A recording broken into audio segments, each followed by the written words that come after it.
Well, good morning. My name is Brian Reagan. This is Tyler Kelly.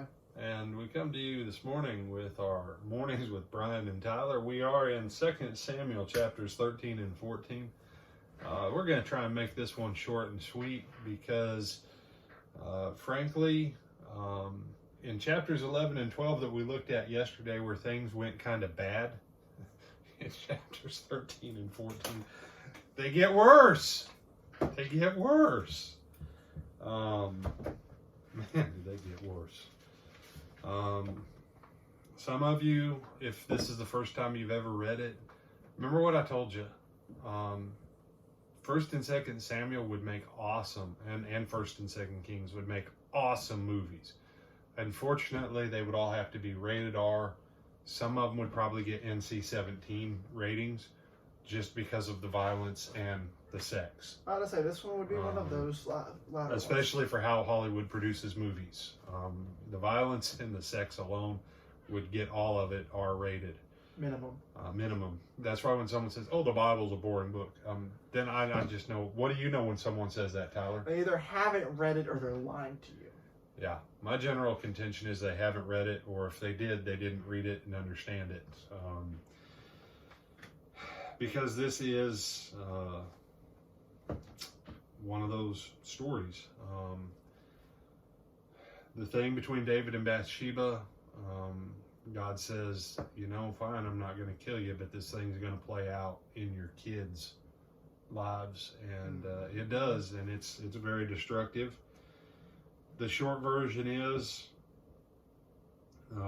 you have different sons by different wives. You have daughters by different wives of David. And it was a very common thing to go on ahead and make arrangements for a half-sister or a half-brother to marry each other and things like that, especially in dynastic lines. That means lineages of kings. Half-siblings and close cousins are just throughout the history of the world. That's very common in preserving inheritances, bloodlines, and ruling families. So, just understand that is what it is. And you say, no, as a case in point, Queen Victoria,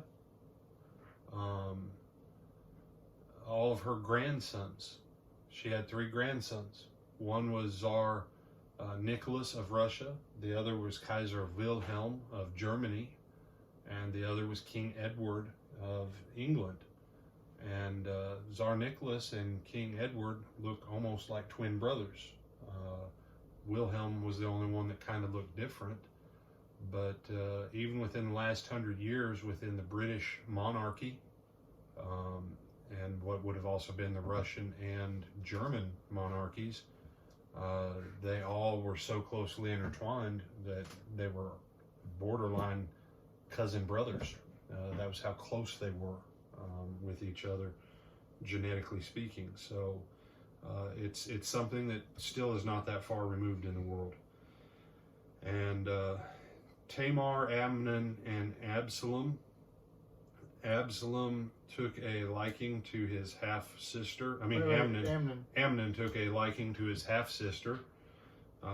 Tamar was Absalom's full sister. And Absalom and Amnon have this issue going on. Amnon became obsessed with her, and he ultimately ended up raping her. And then after he raped her, then he hated her in his eyes and basically destroyed his half-sister. And Absalom, in vengeance, because of bringing disgrace to that part of the family, kills Amnon. And Amnon, David, verse 21 says, when King David heard all these things, he was very angry. But it just, was what it was. His brother's dead now. His sister's been raped. And Absalom flees And chapter 14 opens up. Absalom, verse 38 tells us Absalom fled and went to Geshur and was there for 3 years. Verse 39, chapter 13, David longed to go to Absalom, for he had been comforted concerning Amnon because he was dead. But so Absalom's gone for 3 years. And Tyler, if you don't care to, if you will, go on ahead and read verses 1 through 3 of chapter 14. So Joab the son of Zeruiah perceived that the king's heart was concerned about Absalom. And Joab sent to Tekoa and brought from there a wise woman and said to her, "Please pretend to be a mourner and put on mourning apparel. Do not anoint yourself with oil, but act like a woman who has been mourning a long time for the dead. Go to the king and speak to him in this manner." So Joab put the words in her mouth. All right, so Joab's come up with a plan. Joab is going to make arrangements to facilitate Absalom coming back. And these events, oddly enough, these events of David bringing Absalom back and Joab trying to look out for David is ultimately going to lead to the events of chapter 15, which is logical. The events of chapter 14 lead to the events of chapter 15.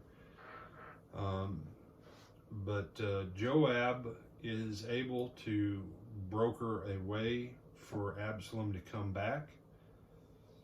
And verse 23 through 25, Tyler, if you don't mind reading those. Which verses? 23 through 25 of chapter 14. All right. So Joab arose and went to Geshur and brought Absalom to Jerusalem. And the king said, "Let him return to his own house, but do not let him see my face." So Absalom returned to his own house, but did not see the king's face. Now in all Israel there was no one who was praised as much as Absalom for his good looks. From the sole of his foot to the crown of his head there was no blemish in him. And so you say, yeah, David's heart ached for him, but David can't necessarily just run out and give him a big hug. But now he's back in the capital city. And this estrangement with David is what lays the groundwork. Because Absalom is loved. Absalom is a good-looking man. I mean, Waylon Jennings sung a song, didn't he? About brown-eyed, handsome man. You say, how old are you, brother? Old enough that Waylon Jennings is, some reference music in my life. Those were good 8-tracks back in the day.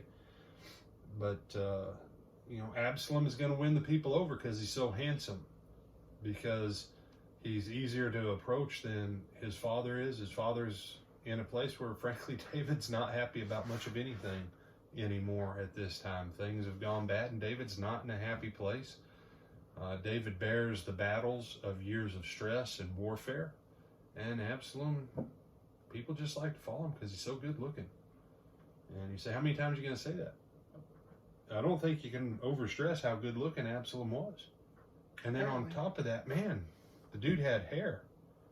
He had hair better than what men had in the 70s. Now, for those of you who remember the nice, the gorgeous manes that some of these men and women had back in the late 70s, Absalom could have been in a Bee Gees video, and he would have shamed Barry Gibb's hair at its best, because Absalom's hair was so nice. And the danger of that is that it's going to set things in motion. And he said, but brother, verse 33, go on ahead and read verse 33, brother. I'm jumping to 33. So Joab went to the king and told him, and when he had called for Absalom, he came to the king and bowed himself on his face to the ground before the king. Then the king kissed Absalom. And so you've had this estrangement. You've now had this alienation now that he's back in the capital city. The people are used to seeing Absalom. It has sent a mixed message, and now that David reconciles with him and gives him a kiss, now the pieces are in motion for Absalom's plot. And that's just as quick an overview of that we can do of those 2 chapters.